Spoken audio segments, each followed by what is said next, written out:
Thousands of years before Columbus reached the New World, a migration of Asiatic nomads moved eastward across the great ice bridge that joined the continents.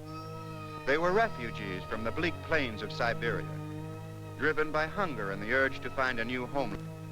All but a few moved southward, seeking a gentler climate, a richer, easier life. Those who stayed behind to settle on the harsh Alaskan tundra were a hardy, courageous people, and their descendants survive to the present day. They are the Eskimos. Year after year, they fight the elements for the simple necessities of existence. But of all the primitive Americans, they alone have never felt the yoke of conquest. And though they're poor in worldly goods, still, strangely enough, they've found riches beyond compare. Their treasure is a way of life. But it's a life that we would find rough and rugged indeed. A never-ending struggle against the hardships of the Arctic cold. Yet spring does come, and for a few short months, the Eskimo village is free from winter's grip.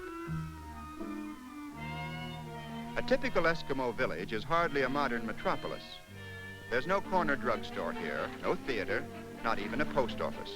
But on the other hand, there isn't any jail either. The architecture isn't pretty, but it is practical. Since this is a treeless land, building materials consist entirely of sod and driftwood. And so villages are usually found along the coast, close to nature's lumberyard. When an Eskimo builds a house, he also buries it, for he must anchor his timbers deep in the earth to keep it from blowing away with the first gale of winter. And he doesn't have to buy his lot. He builds where he pleases.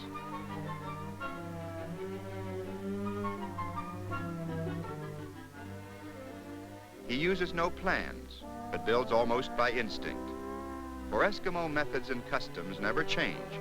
They've been passed down from father to son through countless generations. A good thick layer of earth, firmly packed, and the house is finished. Here it is, home sweet home, complete with northern exposure. Every moment of the short summer season must be used to prepare for the long winter months ahead. Each day is carefully planned, and the building of a whaleboat is a matter of first importance. Eskimos are fine craftsmen. Working with only the crudest of hand tools, they get remarkable results.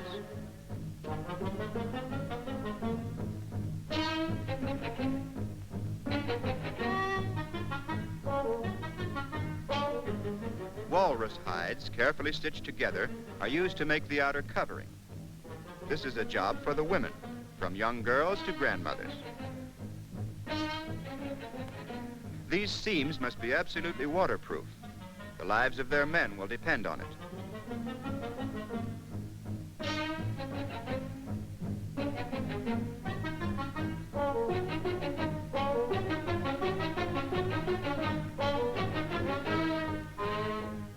Next, the men take over again and lash the covering to the boat frame with rawhide thongs.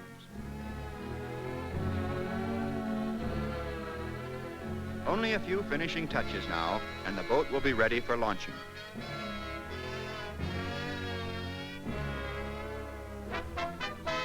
For the children, summertime is mostly playtime. The boys go in for rough, rugged sports, the kind that builds strong bones and muscles tough as rawhide. For life here is a never-ending test of strength and stamina, even in play.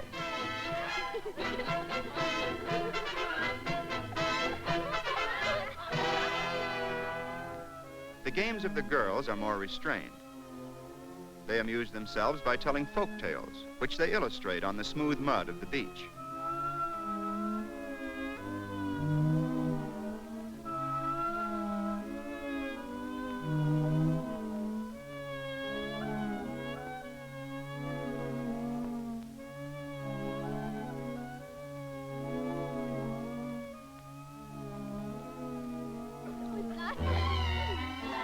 But the finest sport of all is blanket toss.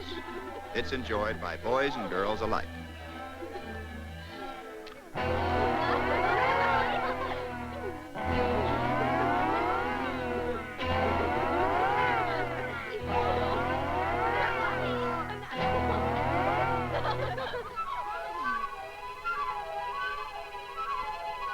Perhaps the best hunter in the village is Kwang-On.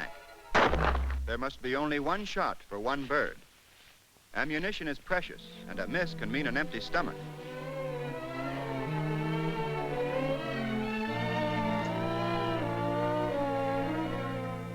His young son, Makaluk, is learning in the school of experience. He's passed all his tests in handling the unpredictable kayak. He even gets an A in cleanliness.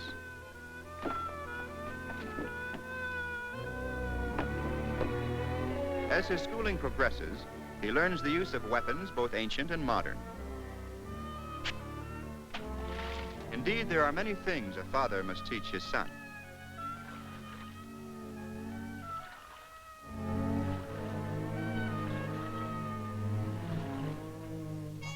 Kwang-On has many mouths to feed. Besides his wife, Ananak, and his infant son, Moan, he has a daughter of marriageable age named Pelea,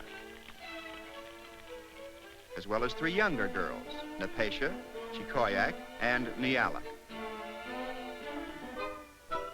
The boy baby is always the idol of the household.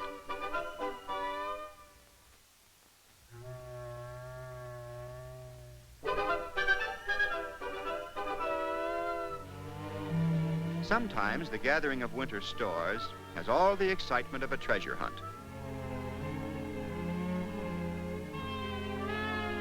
The trick is to find the home of the tundra mouse.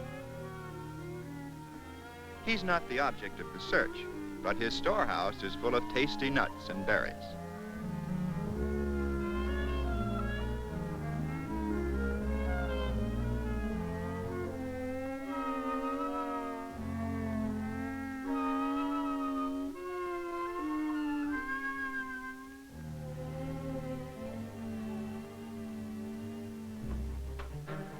At the trading post, Kwang-On the hunter goes shopping for the few items he can't produce for himself. Up here, prime furs are the substitute for dollars.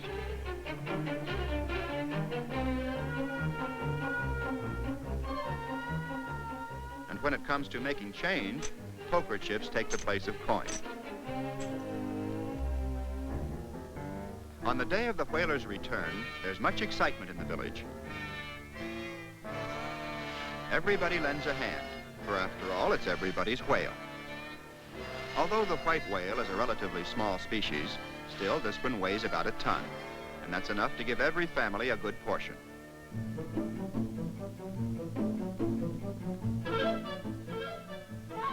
And now for the treat, a nice, tasty chunk of whale skin.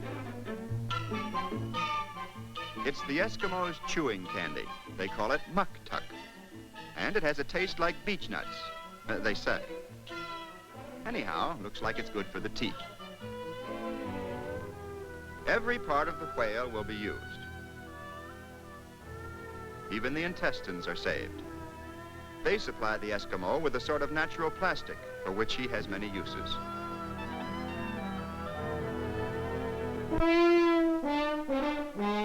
All through the village, winter stores are piling up.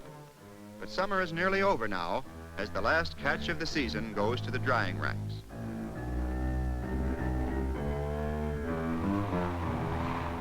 The frosty breath of the Arctic sends a foreboding of what's to come. The dogs sense the change.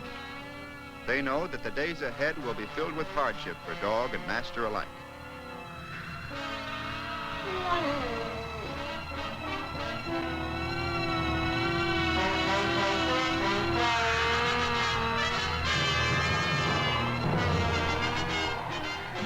blizzard sweeps down from the north, only the dogs are left outside to face the bitter blast.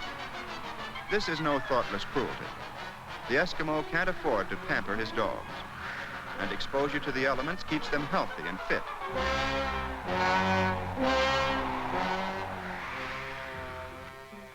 And now, Koganek and his family settle themselves for a long winter underground. There'll be few idle hours. Still, there's always time to relax with a good book.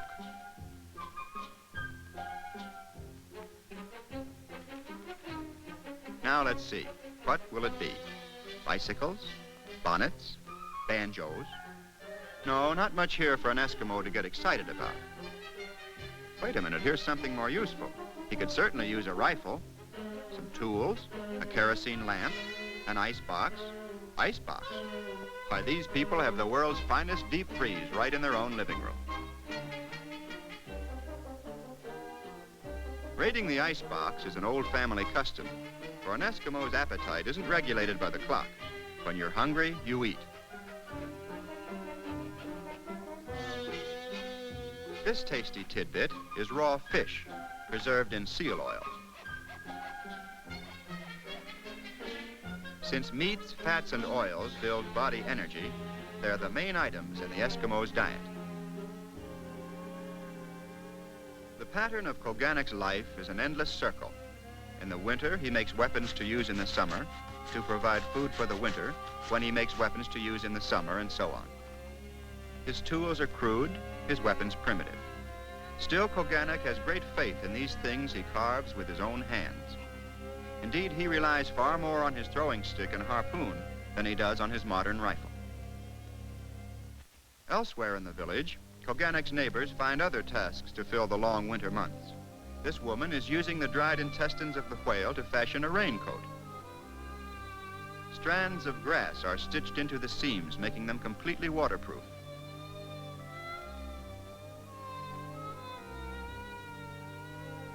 The men in the village are masters of all trades. Broken dishes are no problem here, for a bowl carved from driftwood is almost bound to wear well. This man takes time out to indulge in his favorite hobby, ivory carving.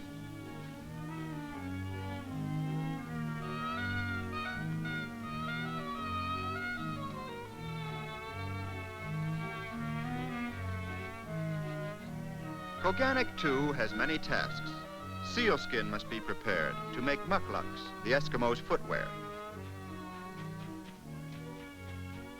Seams are first marked with the teeth. Family measurements are reduced to the simplest terms. 2 spans for father, and the rest of the family in proportion. Trimming the soles offers an added attraction to the youngsters. The scraps make first-class chewing.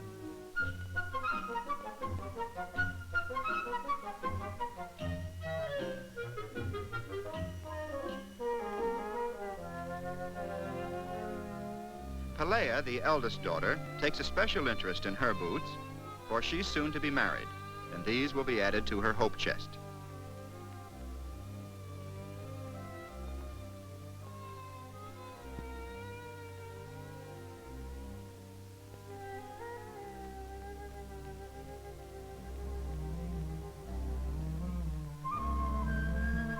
When it's bedtime for baby, it's bedtime for the whole family.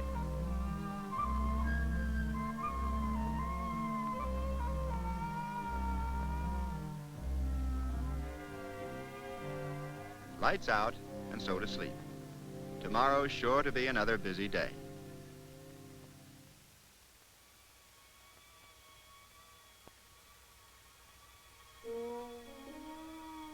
Something always hoped for but seldom received is a break in the weather.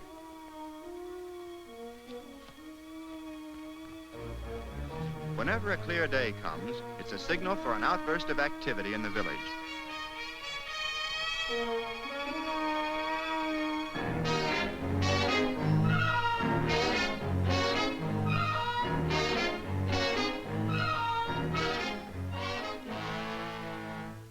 No telling how long this break will last. What's to be done must be done quickly. Food supplies must be replenished. Drinking water is low. Wood boxes are empty. And so the dog teams are made ready as the different work parties prepare to carry out their appointed tasks.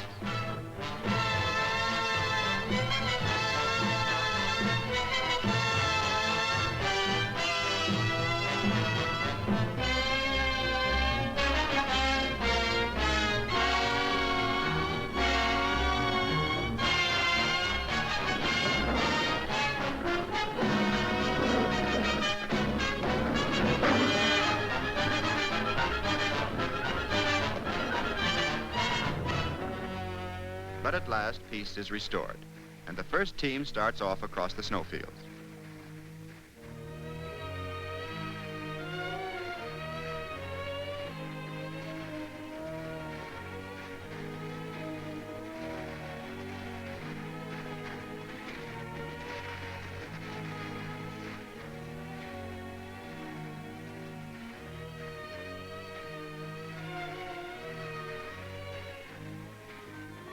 The beach party, searching for fuel, finds driftwood not only along the beach, but also some distance offshore, where the pressure of the pack ice has forced it to the surface.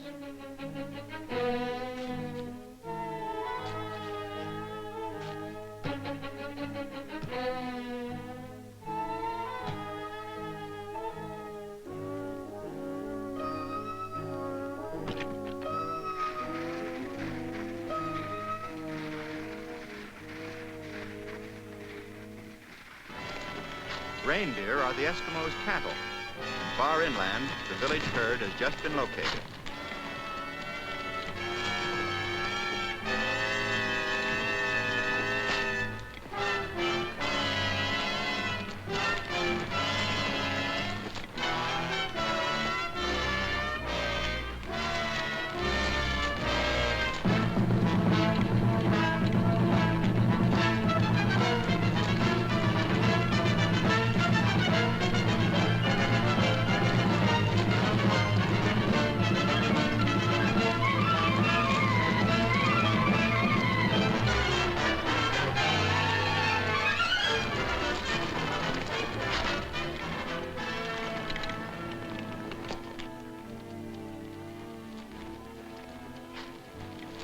After a steady diet of raw fish and seal blubber, fresh reindeer steaks will be most welcome.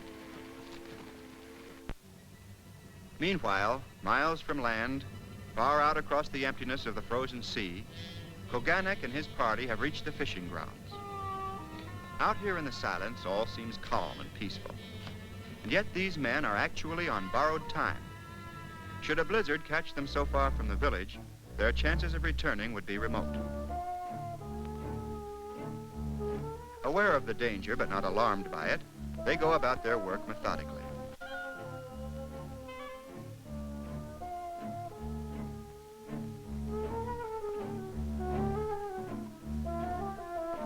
These are needlefish, a great delicacy.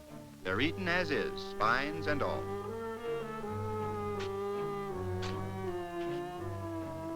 Fishing through the ice is an old Eskimo custom, and centuries ago, they invented some peculiar methods of angling which they still practice today.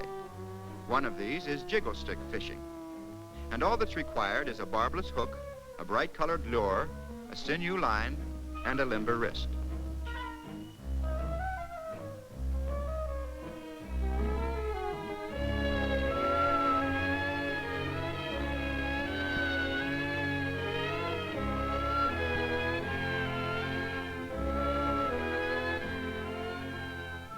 On fishing expeditions like this, the puppies always tag along.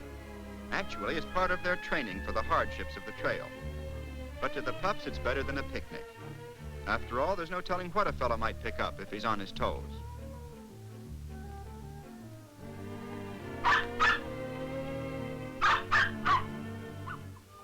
Suddenly, Kwang-On's weather sense warns of danger. Through his homemade eye shades, he scans the horizon. A storm is not far away and closing in fast. They may have waited too long.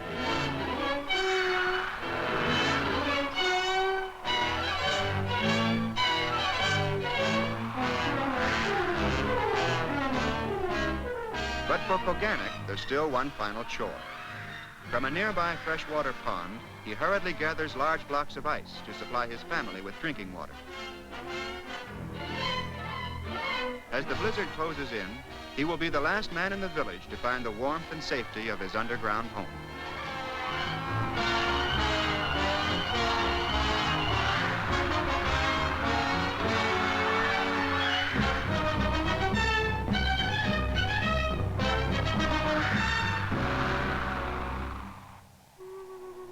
Koganuk's safe return is a festive occasion, and so tonight his family will celebrate over a delicious bowl of blueberry ice cream. This rare old recipe is well worth remembering. Take one bowl last summer's blueberries. Not just any blueberries. They must be preserved in fish oil, which gives them a racy, slightly fermented flavor. Meanwhile, to one skillet of slowly simmering seal blubber, add 2 heaping handsful raw reindeer tallow. Then pour this savory sauce into a large driftwood mixing bowl.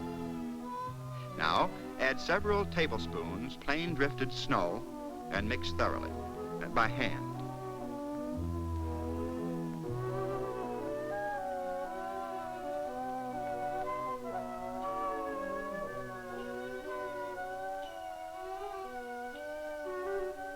After all the ingredients are thoroughly blended, add the blueberries and fold in gently.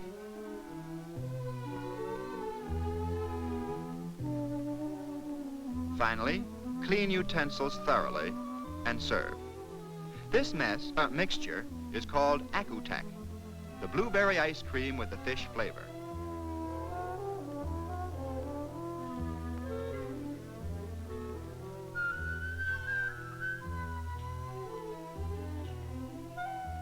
It's tangy, tasty, and much appreciated by young and old alike, but only if you're an Eskimo.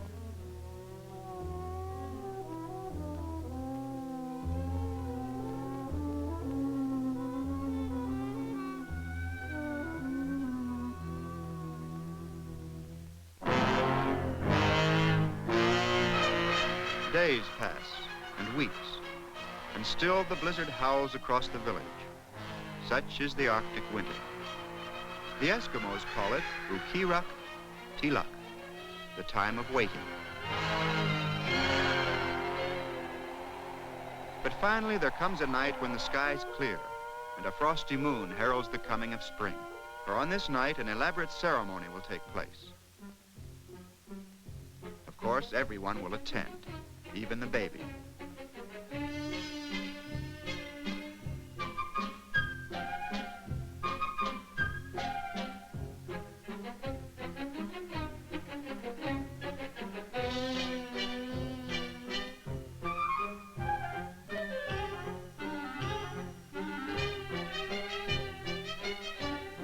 The thermometer is still well below zero, and so Chikoyak lines her mucklucks with rags,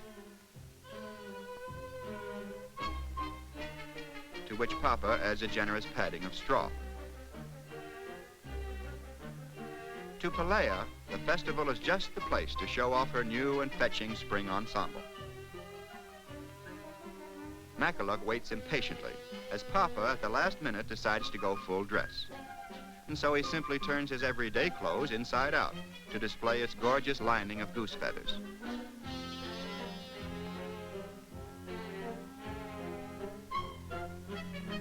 On this night, a current of excitement runs through the village. The sound of drums is heard, and a muffled chanting of many voices. From all directions, the villagers make their way toward the community meeting house.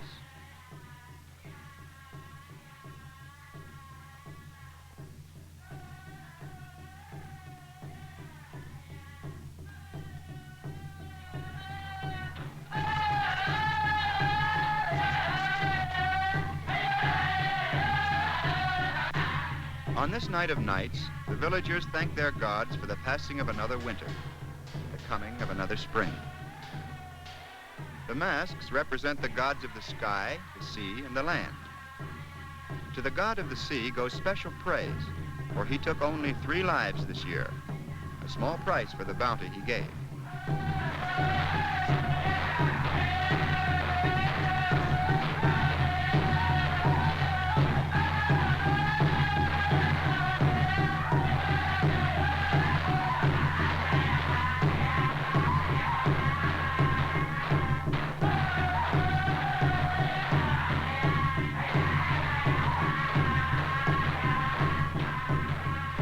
people have no written history.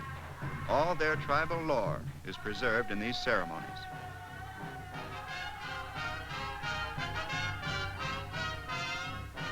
By mid-evening, however, all the gods have received their due, and now the fun begins. The tempo quickens, and the performers exchange their solemn masks for the grinning faces of comedy. Actually, these are caricatures of the villagers themselves, and the dancers spare no one in a round of good-natured ridicule.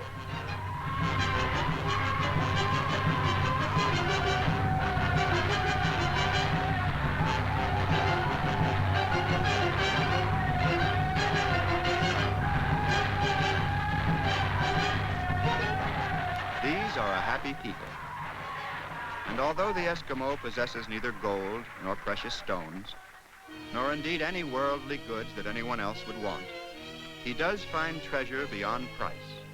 He finds peace and happiness and contentment.